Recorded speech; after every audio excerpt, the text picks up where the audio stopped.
A girl stumbles out of the pines holding a small, shivering boy. Headlights cut the dark, motorcycle engines hush. Men in leather close ranks, mouths open, then still. The girl's hands are bloody, the child breathes. Nothing will be the same after this one long, impossible night. Welcome to MFAX. Before we start this story, tell us where in the world you are watching from. Moonlight threads through pine needles. Aaliyah Brooks appears like a ghost, knees buckled, face streaked with mud and grief. In her arms, 8-year-old. Jack's Price is curled against her chest, thumb at his lips, breath shallow but steady. The search party, men in patched vests, form a ring of firelight and chrome, the Blackwater Charter, Saltborn and wary. Their leader, Michael McDonovan, tall and quiet, steps forward. His vest reads like a map of loss and favors. Close on Mac's hands, large, scarred, hesitant, stage directions, tight shot on Aaliyah's fingers, knuckles white around the boy. She won't meet their eyes. The pack's medic, Rosie Vance, kneels, checking Jack's like she's checking the beat of a rescue song. Around them, the woods hold their breath, the rustle of leaves, the low hiccup of distant coyotes. Someone murmurs the boy's name. It lands like a bell. Aaliyah's voice is a rasp by the creek. He was calling. Mac studies her, the way men who read danger read people. Their suspicion.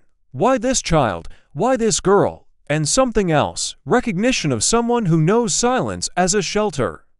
Logan, a broad rider with a veteran's bearing, whispers into Mac's ear. She came from the East Trail. Alone, the group shifts, packs are judgmental, then protective.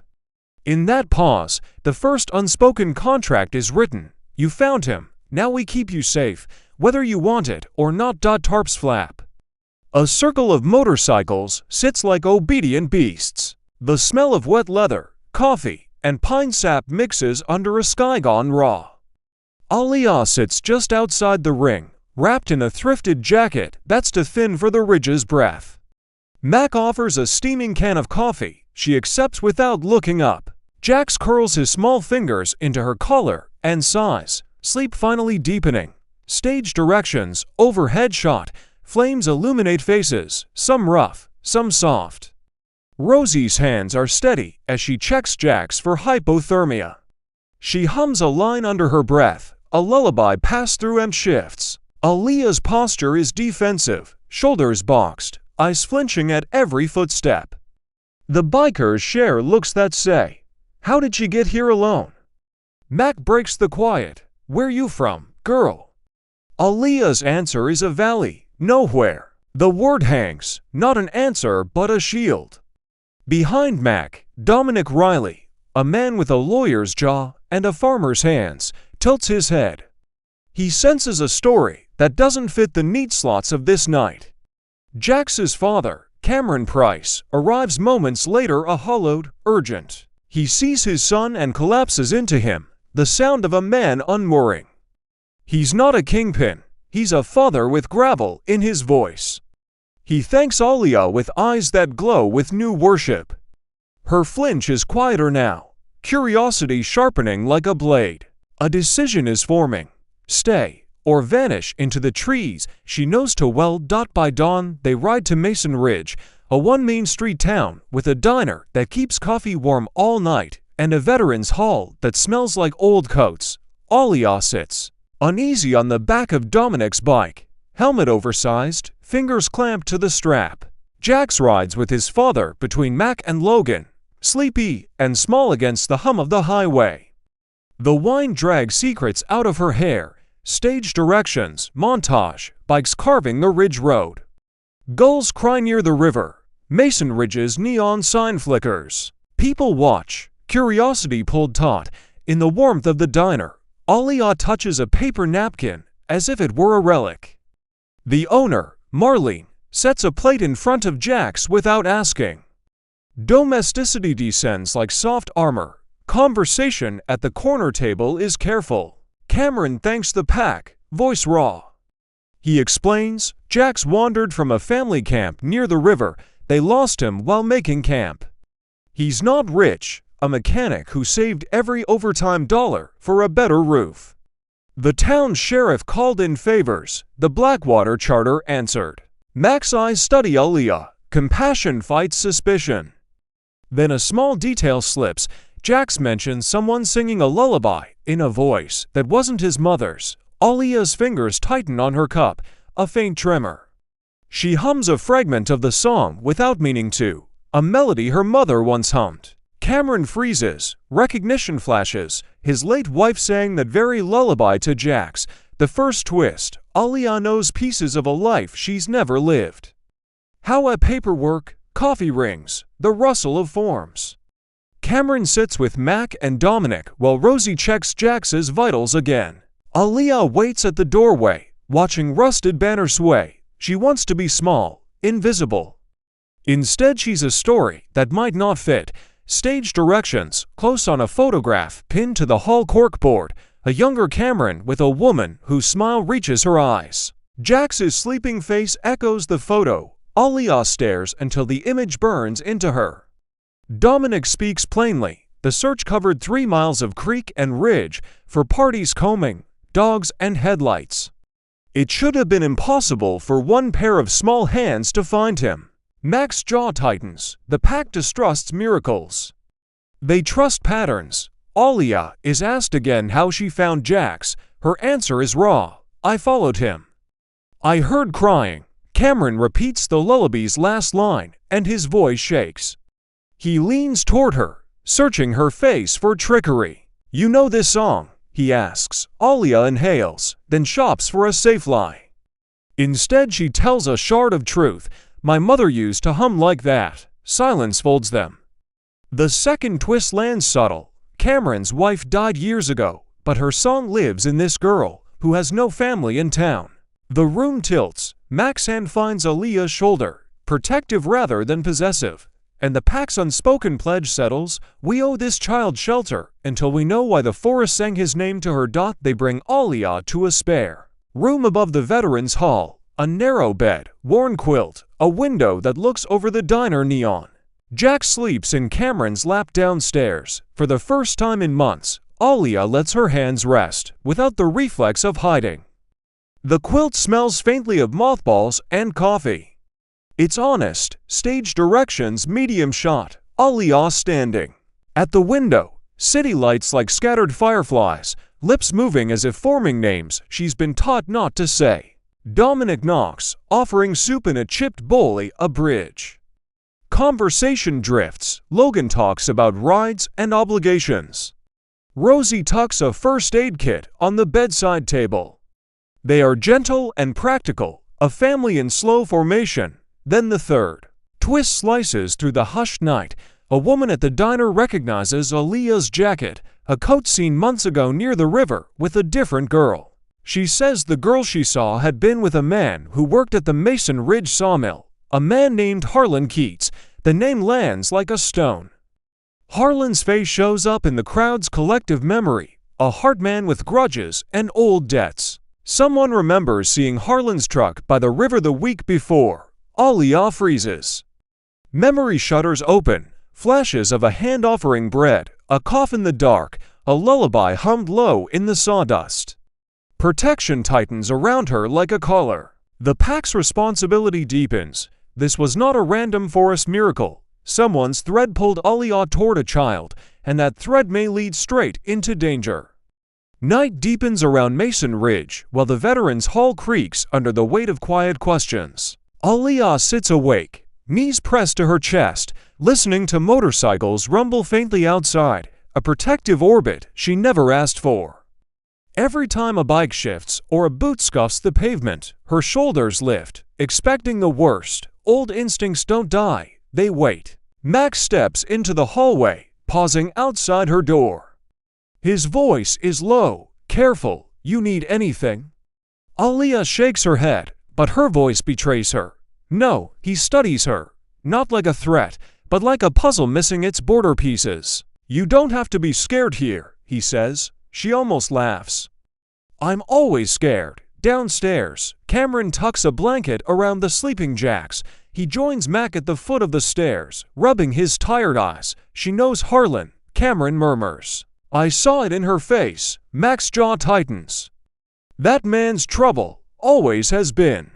Alia listens from the doorway, breath held. She knows she should tell them how long she stayed at the sawmill when the nights were too cold, how Harlan let her sleep on old tarp bundles in exchange for sweeping floors. He hadn't been kind. Not cruel either.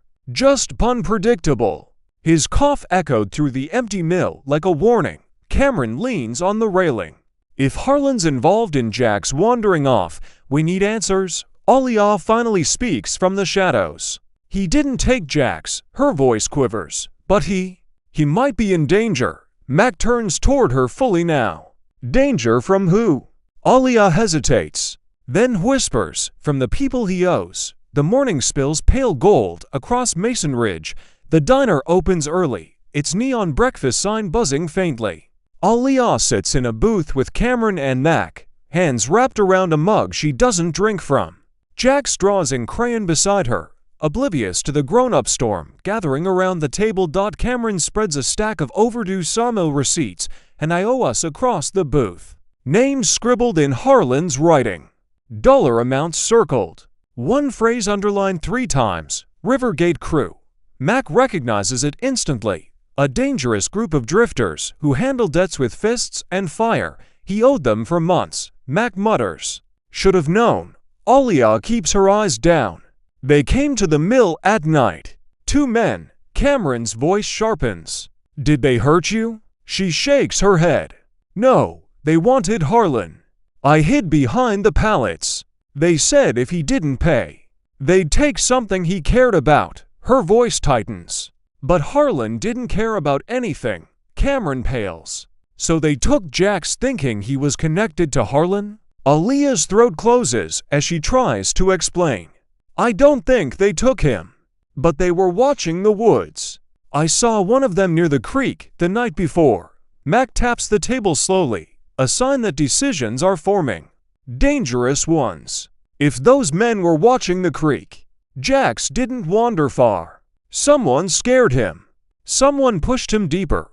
Alia flinches at the memory of hearing footsteps behind her in the forest, of a low whistle echoing through the trees. She thought she imagined it. Max stands, planting both palms on the table. We're not waiting. We find Harlan. Jax looks up from his drawing, confused. Is he a bad guy? Alia murmurs. Not bad, just broken. The sawmill sits at the edge of town like an abandoned giant. Corrugated metal siding rusted like old blood. Broken windows stuffed with cardboard. The yard filled with stacks of timber long gone gray. The place smells of sap and damp earth. Alia steps slow as they approach. Her breathing thins. Too many memories live in the shadows. Logan rides up beside Mac on his Holly, engine cutting through the quiet. If he's here, he's hiding, Logan says. Or hurt. Inside, dust motes drift through slanted beams of sunlight. The silence is heavy, the kind that remembers shouting. Cameron calls Harlan's name. No answer. Alia hesitates before pointing toward the back room, the place she used to sleep when it rained. Mac gestures for Logan to check it. They find Harlan slumped behind a stack of lumber, one arm wrapped around his ribs, face swollen, shirt torn. He coughs when he sees them, recognizing Alia first. Thought you were dead, he croaks. Alia steps back. Old fear flickers in her eyes. Mac kneels down, voice firm. Who did this? Harlan spits blood onto the concrete. Rivergate Crew, 2 days ago. Didn't have their money? Cameron's voice cracks, anger and relief tangled. Did they take my boy? Harlan looks at him, surprised. No, didn't even know you had a kid. But they were prowling the woods. Said they needed leverage. He turns his bruised face toward Alia. They were looking for her. Alia's lungs collapse around the truth. This time, she speaks not with fear, but with shame. They wanted me because I heard what they planned. I ran. Her voice cracks. They chased me. Jax must have heard them too. Logan stands tall. So they weren't hunting the boy. They were hunting her. The room chills. Back in the veterans' hall. Tension coils through the air like invisible wire. Aaliyah sits on the edge of the cot, knees drawn up. Jack sits close beside her, tiny hand wrapped around her sleeve, refusing to let go. Cameron rubs his temples while Mac paces the room like a man preparing for a storm he can't yet see the shape of. Aaliyah. Mac stops in front of her, voice steady. Tell me everything you remember. She hesitates, eyes flicking toward Jack's, then downward. They found me at the river. Said Harlan owed them. Said I was extra. Something to sell if he didn't pay. Her voice shrinks. I ran when they started arguing. Cameron closes his eyes. Fury trembles through him. And Jack's. How did he end up there? Aaliyah grips the edge of the blanket. I think he followed my singing. Singing. Cameron echoes. Stunned. She nods slowly. I sing when I'm scared. It keeps my mind quiet. Like when I stay awake all night. She swallows. Jack's heard it. I didn't see him at first. Then he called for help. I found him by the creek. Mac blows out a breath. So they chased her. And the kid got caught in the middle. Logan pushes away from the wall. Then the crew might still be close. They don't like loose ends. Aaliyah's chest tightens. If they find me, they'll hurt him too. They think he's connected. Mac kneels so they're eye level. No one's hurting either of you. There's no theatrics in his tone. Just truth. For the first time, Aaliyah almost believes him. That night, the Blackwater charter gathers behind the diner. A circle of quiet engines, low voices, and clenched fists. The moon cuts silver lines across their vests as Mac lays out the situation. Logan watches the perimeter. Dominic checks his gear. Cameron stands with them, jaw set, protective in a way that shakes him. Aaliyah waits by the back door, hugging her knees, listening to fragments through the cracked window. The crew's staying in an abandoned cabin. They'll come back for her. We move before dawn. Her stomach churns. She hates being the reason anyone risks themselves. After years of surviving by staying invisible, being at the center feels wrong. Like wearing someone else's skin, Jack slips outside quietly and sits beside her. You look sad, he whispers. She forces a smile. I'm okay, you don't lie good, he replies. Aaliyah studies him. This kid who trusts too easily, who held onto her like she was something safe instead of something broken. I didn't mean for any of this, she murmurs. Jax bumps her shoulder. Dad says sometimes people come into our lives because we need them. Her throat tightens. I don't want anyone hurt because of me. Jax shakes his head. They're bikers. They don't get hurt. They do the hurting. Cameron steps through the doorway, overhearing the last line.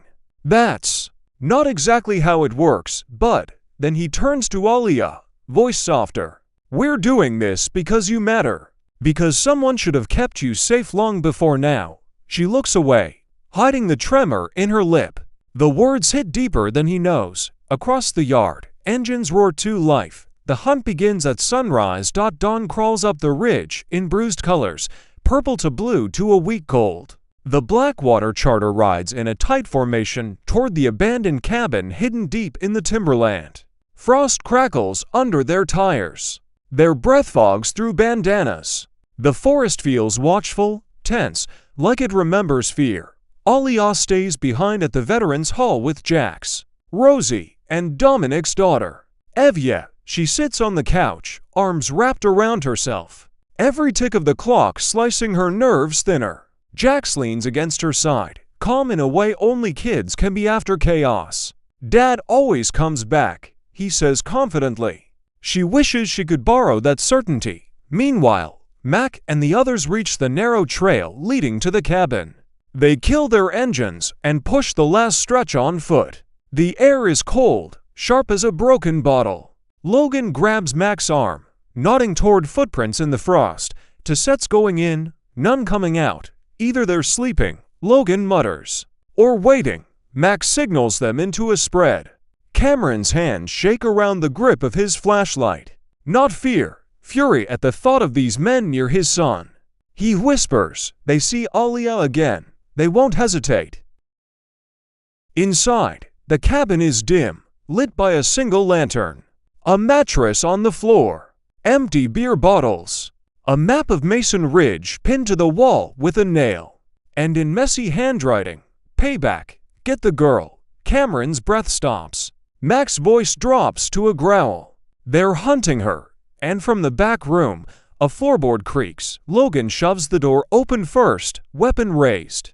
The room is nearly empty except for a rusted metal chair and a man tied to it, head down, lips split, bruises flowering across his face. Harlan, he looks worse than before. His voice is a rasp. They left her sunrise. Said they'd take her tonight. Cameron kneels, gripping the chair. Where are they going? Harlan coughs, spit flecked with blood. River Overlook, they said. The meeting place. They think she knows too much. Logan checks the ropes. Harlan's wrists are raw where he struggled. Why leave you alive? Harlan's laugh is small and hollow. Said I was already dying. Not worth the bullet. Mac curses under his breath. Rage flickers like a blade in his eyes, but he doesn't let it control him. He stands tall. If they're headed for the Overlook, they'll reach town by nightfall. Cameron straightens. That's where Aliyah is. Harlan tries to speak again. They don't just want her. Say it. Mac orders. Harlan's eyes find Cameron's. They know she saved your kid. They think she's connected to your club. They want leverage or revenge. Whichever comes first. A new, deeper fear settles across Cameron's shoulders. Logan grabs his arm. We need to move. They carry Harlan outside. He grabs Aliyah's borrowed jacket sleeve, the one left behind at the mill. She ain't like the rest of us, he whispers. Don't let them break her. For a moment, Harlan's eyes soften, a flicker of regret from a man built from mistakes. Mac's jaw tightens. Blackwater rides now, he growls. We end this. Engines roar, shaking frost off branches. They push toward town like thunder. Aliyah's fate hangs in the balance. Back in town, clouds gather low, heavy with winter rain. Aliyah stands at the Veterans Hall window, watching two stray dogs chase each other down the street. She tries to focus on anything other than the knot in her stomach. Evia sits cross-legged on the floor with Jax, showing him how to fold paper airplanes. Rosie keeps checking her phone, waiting for updates, pacing in restless circles. Aliyah whispers, I shouldn't have stayed. They wouldn't be in danger if I just left. Rosie stops pacing. Listen to me. People choosing to protect you is not your fault. It's their honor. Aliyah shakes her head. I don't deserve all this. You didn't deserve what happened to you either. Rosie replies gently. Jax looks up at Aliyah, frowning. Are you crying? She wipes her cheek quickly. No, just tired. Evia hands Aliyah a paper airplane. Here, she says. Throw it. It helps. Aliyah gives a small smile and tosses it. The plane glides, then dips, landing softly near the door. Jax cheers like she won a contest. For a split second, Aliyah feels a warmth she hasn't felt since childhood. She almost believes she could belong here. Then a shadow passes the frosted window. A slow, dragging footstep echoes on the porch. Rosie's eyes widen. Stay behind me, she whispers. Aliyah freezes. Jax presses into her side. Evia grabs his hand. The doorknob turns. Someone is already here. The door creaks open, not violently, but cautiously. A man steps inside, dripping rainwater, clutching his arm. Not Rivergate crew. Deputy Owen Hale, the town's only night patrol officer, young and nervous, out of breath. Rosie exhales in relief. Owen, you scared the hell out of us. I know, he says, wiping rain from his face. But you needed the warning. Aliyah's pulse spikes. What warning? Owen locks the door behind him. Two men were spotted near the Ridge Trail, heading this direction. Sheriff's out of town. I'm the only one on duty. And they're armed. Rosie curses softly. Mac and Cameron are on their way. They're headed toward the Overlook. Owen shakes his head. That's where the men were last seen. They doubled back. I think they're coming here. Aliyah's blood runs cold. Because of me. Owen steps closer, voice firm but gentle. Because they're desperate. Not because you did anything wrong. Jax clutches Aliyah's sleeve. Evia pulls him closer to her like a protective older sister. Owen unlocks the emergency cabinet behind the hall desk, revealing an old radio and a flare gun. If they make it inside, hide the kids in the supply room. Don't argue, do it, Rosie nods, instincts taking over. We'll hold until the others get back. Alia swallows as the weight settles. She is no longer the one running. She is the one being hunted. Another footstep echoes outside. Heavier, deliberate, close. Owen whispers, lights off, now. Darkness wraps the hall like a blanket. The only sound is breathing, quick breaths, held breaths, trembling breaths. Alia pulls Jax and Evia behind a stack of storage crates, while Rosie moves silently toward the front window, peeking between blinds. Outside, two silhouettes move through the rain. Tall, hooded, one of them taps a crowbar against the railing. Slow, rhythmic, intentional. Like a warning. Or a game. Owen motions for everyone to stay down. He positions himself behind the reception desk, flare gun aimed at the door. His hands shake, but his voice doesn't. If they breach, run for the supply room. Don't stop. Alia's heart slams against her ribs. She whispers to Jax, stay behind me. He shakes his head. I'm not leaving you. Her throat tightens. She never expected loyalty to hurt this much. A thud shakes the front door. Then another. Then a voice, open up. We know she's in there. Rosie mouths a curse and signals Owen. He nods. The next strike splinters the door frame. Owen fires the flare gun. A deafening blast. A streak of red fire, straight through the window. The flare explodes outside, lighting the yard like daylight. The silhouettes jump back, startled, cursing. Jax clamps his hands over his ears. Alia flinches, but refuses to look away. Owen yells, Blackwater. They'll see the flare. Hold on. But before hope can settle, the men outside recover fast. One kicks the damaged door again, harder. Wood cracks. Rain pours in. Rosie whispers, we can't hold them long. Alia feels fear rise. And something else, resolve. She steps forward, not away from danger, but toward it. The next kick splinters the bottom half of the door, sending shards scattering across the floor. Rain sprays through the opening, cold and sharp.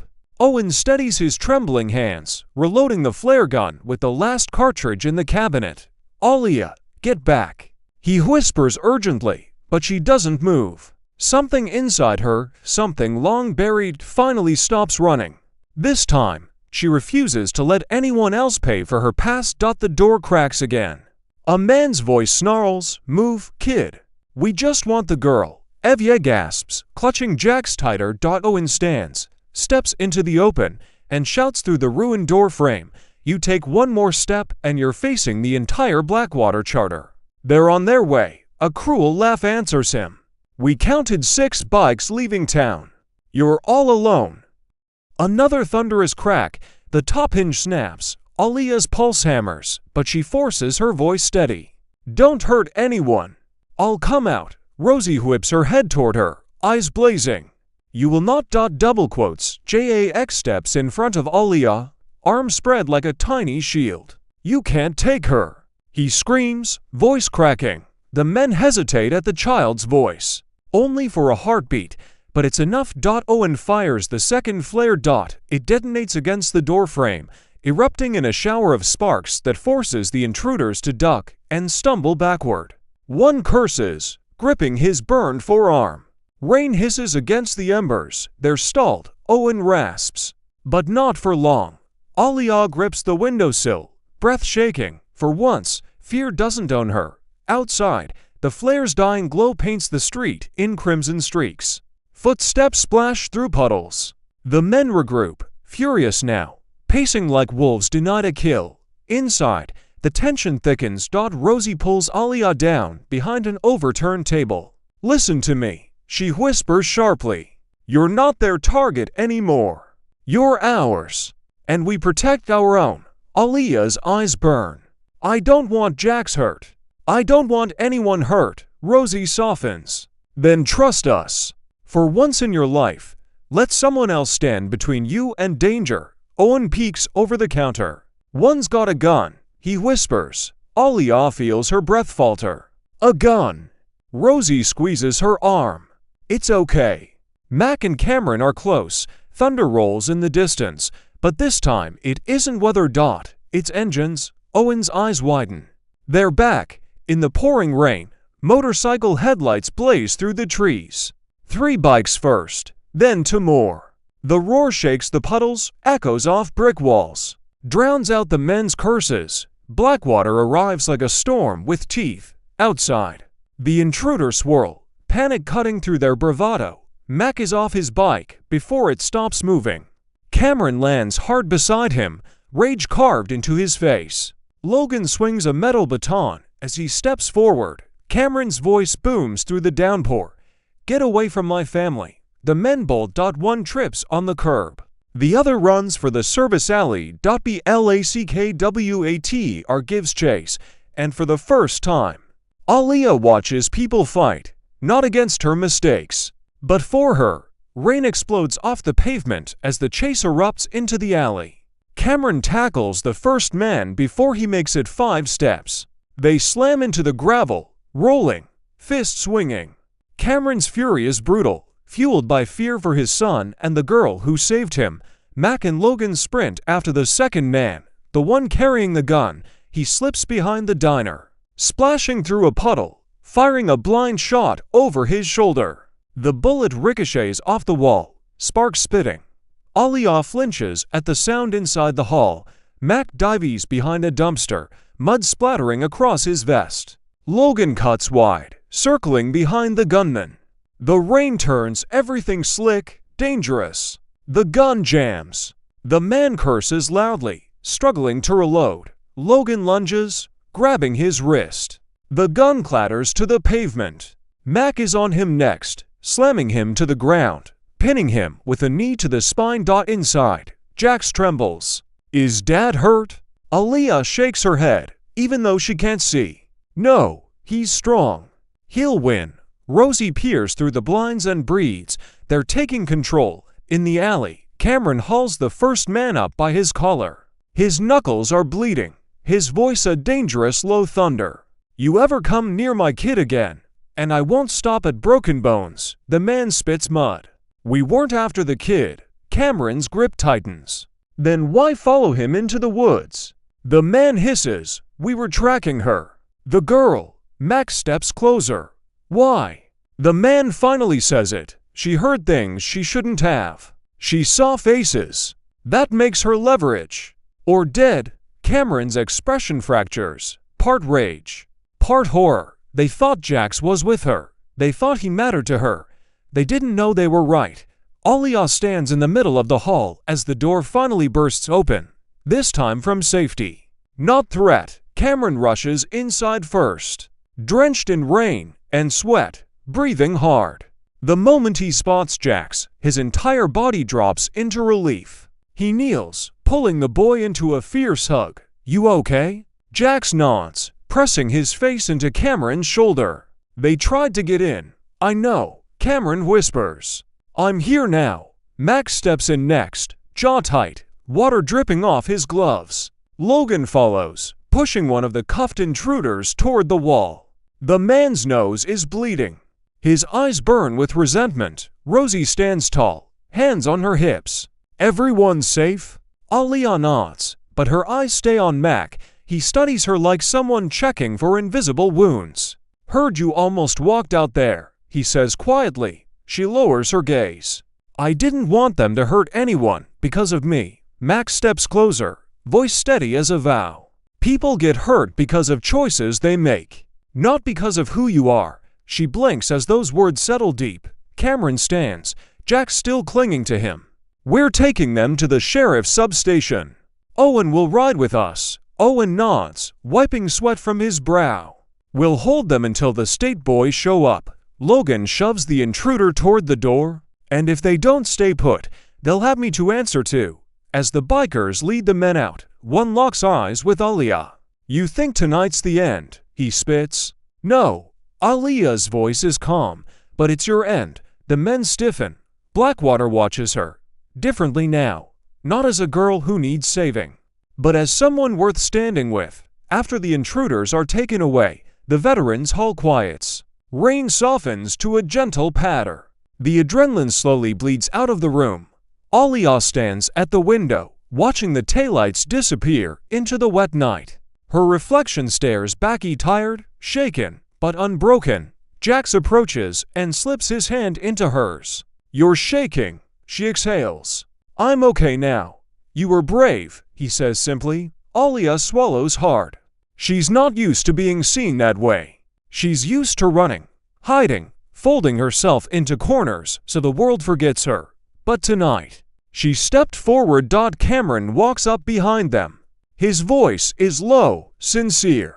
"You protected the kids. You stood your ground." Alia shakes her head. "It was stupid. I almost know." Cameron cuts her off. "Stupid is running into danger without thinking.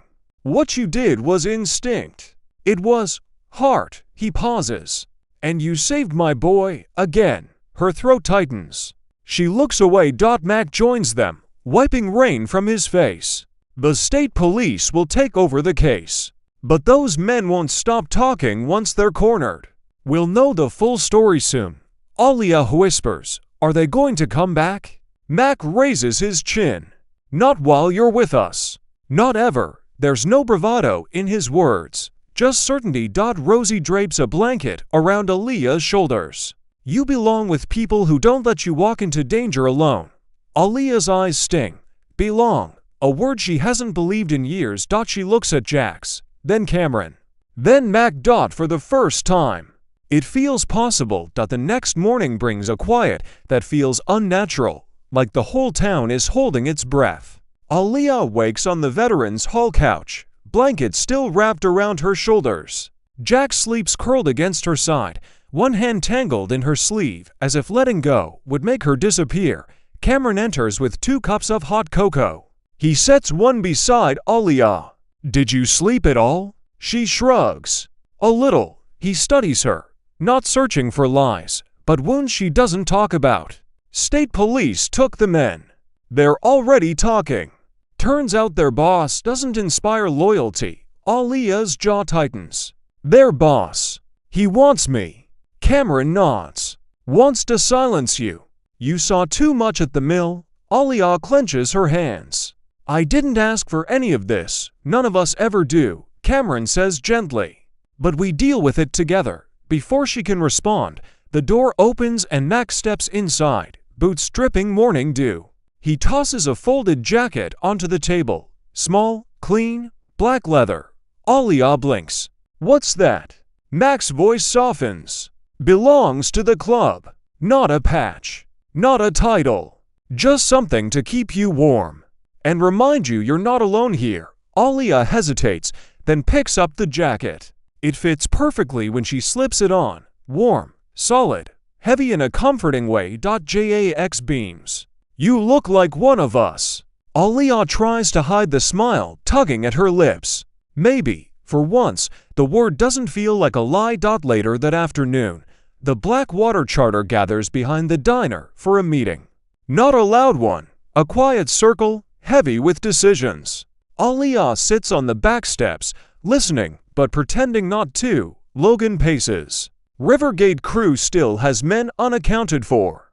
Boss goes by Craven. He doesn't let things go. Mac folds his arms. "Then we make sure he knows she's under protection." Cameron's voice is sharp. "Protection isn't enough. He needs to know touching her means touching my kid, my club, my whole damn world." Alia looks down at her hands. The idea of people risking themselves for her is still foreign. Like wearing a stranger's shoes. Rosie approaches quietly. "You okay?" Alia hesitates. "What if this never ends? What if I'm just trouble you don't need?" Rosie's expression hardens, not in anger, but fierce loyalty. "You think we get to choose who deserves help? You saved a child. You didn't turn away. You didn't think of yourself first. That means something." Alia swallows, unsure how to hold words like that. The back door swings open.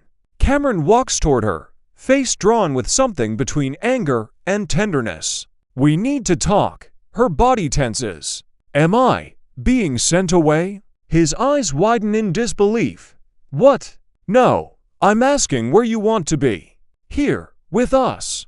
Or somewhere else. Alia looks down the alley. She knows every place she's run before. Lonely, cold, empty. She knows every night she slept in fear. Then she looks back at Cameron. I want to stay, she whispers. Cameron nods. Not surprised, just relieved. Good, he says. Because we're not letting go. Evening settles over Mason Ridge like a soft blanket.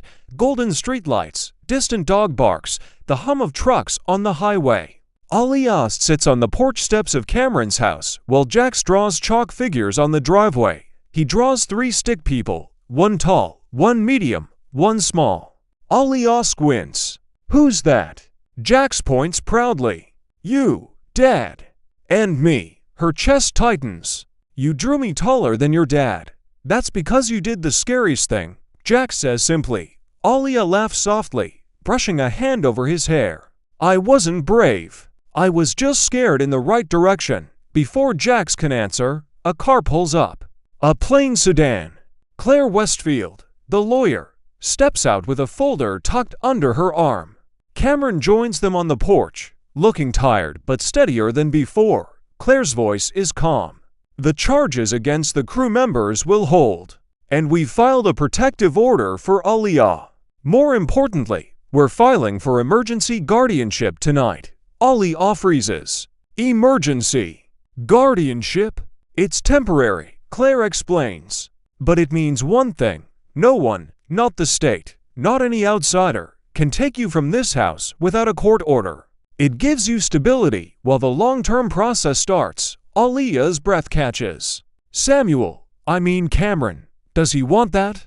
Cameron kneels in front of her, placing a steady hand on her shoulder. Only if you want it. Nothing happens without your say. Alia swallows. Her heart trembles between fear and longing. I want to stay. Claire smiles. Then that's enough. Jax plops into Alia's lap. See? Told you your family. Alia wraps her arms around him, whispering, maybe I am, and this time. She almost believes it. 2 days later, things almost feel normal again. Almost. Alia walks with Mac and Logan through the farmer's market, a routine outing meant to help her feel less hunted, less trapped by shadows. Vendors offer samples of apple butter and warm bread. Children run past laughing. A stray dog wags its tail at her. Alia keeps her hands in her pockets. Crowds still make her nervous. Logan nudges her gently. You're safe, kid. Craven's crew is scattered. They won't show their faces here. Alia nods, but doesn't fully believe it. Fear doesn't disappear. It loosens slowly, like knots in rope. At a produce stand, the owner hands her a small bag of ripe strawberries. For the girl who saved the Harper boy, he says warmly. Alia's face flushes. I didn't mean for anyone to know, Max smirks. Small town. Blink wrong and everyone hears it. As they continue walking, Alia notices something. People smiling at her. Nodding. A few saying quiet thank yous. She's not sure how to hold that kind of light after years of darkness. Back at the truck, Logan loads their bags. Cameron's cooking tonight. Says he wants to make a welcome meal. Alia laughs. His cooking is terrible. Mac shrugs. He tries. That's what counts. As they climb into the truck, Alia pauses, looking out over the peaceful street, the mountains rising behind houses, the clouds glowing pink in the setting sun. It looks like a place she could belong, but belonging has a cost, and just beyond the ridge, a black SUV idles, unseen, watching her. That night, Cameron's welcome meal lives up to its reputation. Half-burnt garlic bread, noodles stuck together, sauce splattered like a crime scene. Jax eats it enthusiastically anyway. Alia laughs until her stomach hurts. It feels good, normal, a rare moment where danger doesn't breathe down her neck. After dinner, Cameron carries dishes to the sink while Jax drags Alia to the living room. Movie night. He announces, Dad said you get to pick. She hesitates. I've never really done that before. Jax's eyebrows shoot up. Never. She shakes her head. Didn't have a TV or a place to stay. Jax considers this, then climbs onto the couch next to her. Then you can pick all the movies forever. Alia laughs again. Deal. Halfway through the movie, she feels herself leaning, not physically, but emotionally toward warmth she hasn't known in years. The sound of Jax's giggles, the soft glow of the lamp, Cameron joining them on the couch with tired eyes but a soft smile. It feels like a beginning she's afraid to trust. Later, after Jax falls asleep, Alia walks onto the porch for air. Cameron joins her, leaning against the railing. You did good today, he says softly. She shrugs. I'm trying. You're doing more than that. She looks at him, the porch light casting gold on his face. Do you ever think I'll stop being scared? Cameron considers. Being scared isn't weakness. It means you're still fighting to survive. That makes you strong. Her chest tightens. No one's ever said that to me. He smiles gently. Then I'll say it as many times as you need. Alia looks out over the quiet street, unaware that the shadow from the SUV is still watching. Waiting. Morning brings a thin fog rolling over Mason Ridge, softening the world into pale silver.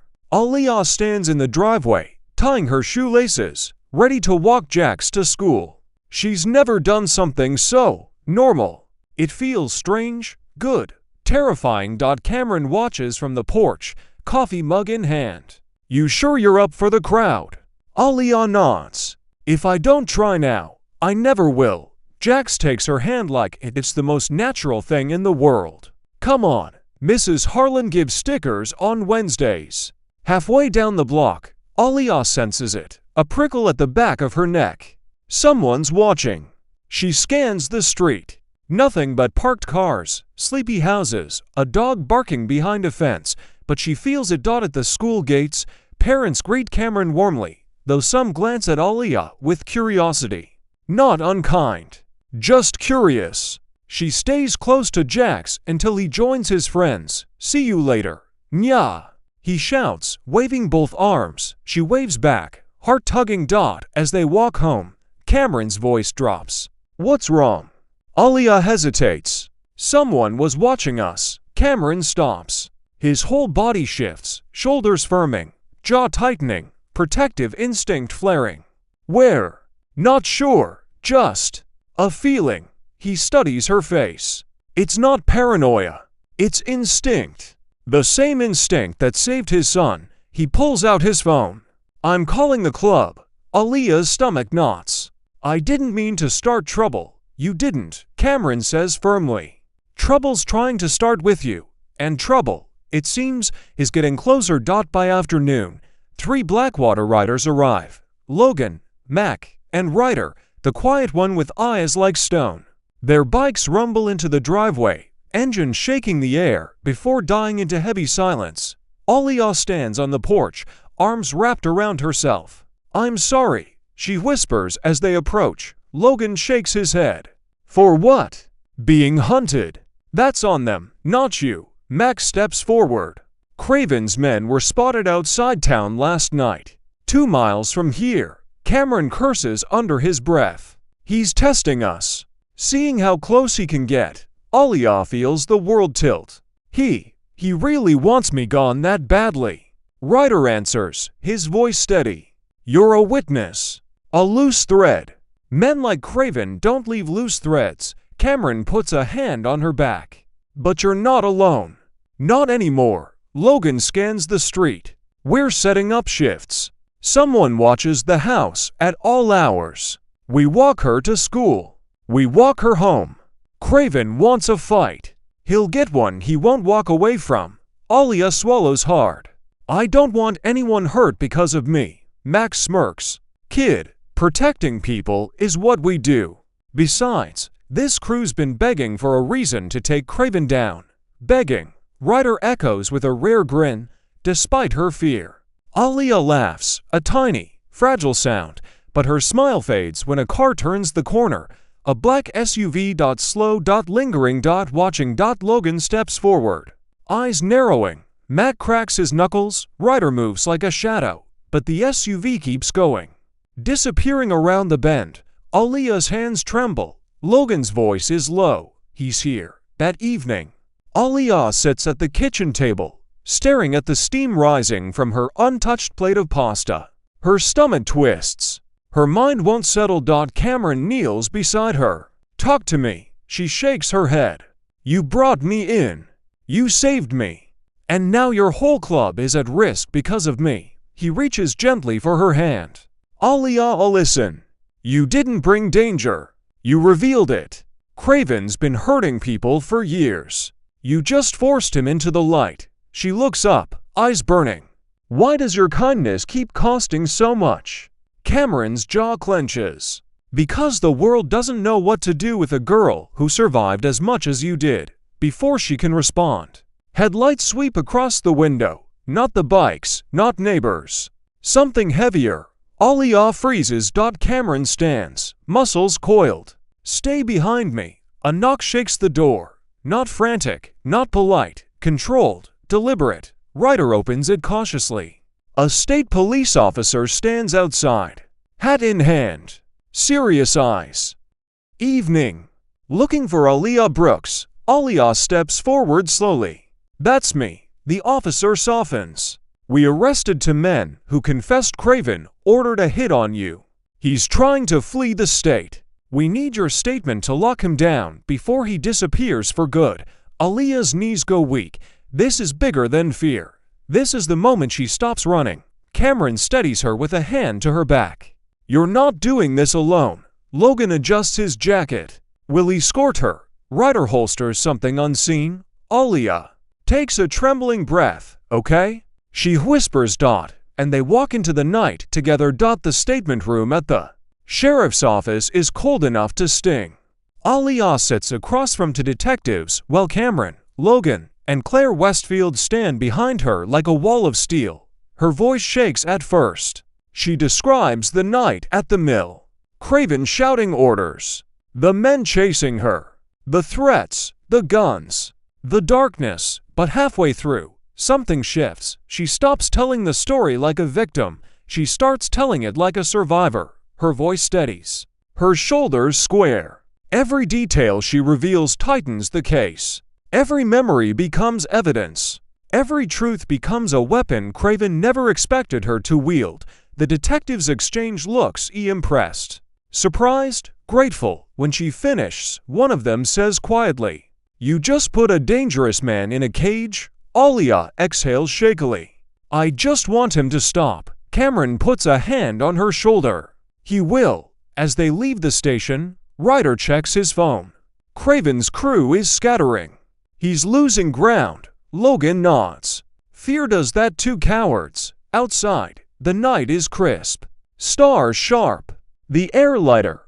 Aliyah steps out, breathing deeply for what feels like the first time in months. Is it over? She asked softly. Claire answers. For the most part. He'll be in custody by sunrise. Aliyah hugs her jacket tighter. I never thought I'd see the day. Cameron stops walking, turning to face her. You did it, Aliyah, not us. You stood up to him. Her throat tightens. I couldn't have without you. Max smirks. That's the thing about family. You don't fight alone. Aliyah looks at them. These men who found her in the woods and refused to let her disappear. Maybe she really is one of them. Sunrise breaks over Mason Ridge. Warm gold spilling across rooftops and turning the road into a river of light. The club gathers outside Cameron's house, not for war, not for fear, but for something new. A celebration. Aliyah stands in the driveway wearing the leather jacket they gifted her. The one that always felt too heavy with meaning. Today, it feels right. Jax runs toward her full speed, nearly knocking her over. Dad says Craven's arrested. For real. She lifts him into a tight hug. For real. Cameron steps behind them. You're safe. Aliyah looks up at him. I never knew what that word meant. He smiles softly. Now you do. Logan hands her a small box. Open it. Inside is a silver pendant, a small feather, delicate and bright. Why a feather? She asks. Cameron answers softly. Because you carried yourself through storms most grown men couldn't survive. And now you don't have to fight the wind alone. Her eyes fill. I don't know how to thank you. You already did, Logan says. You stayed. Tears fall before she can stop them. Aaliyah wipes them away, laughing.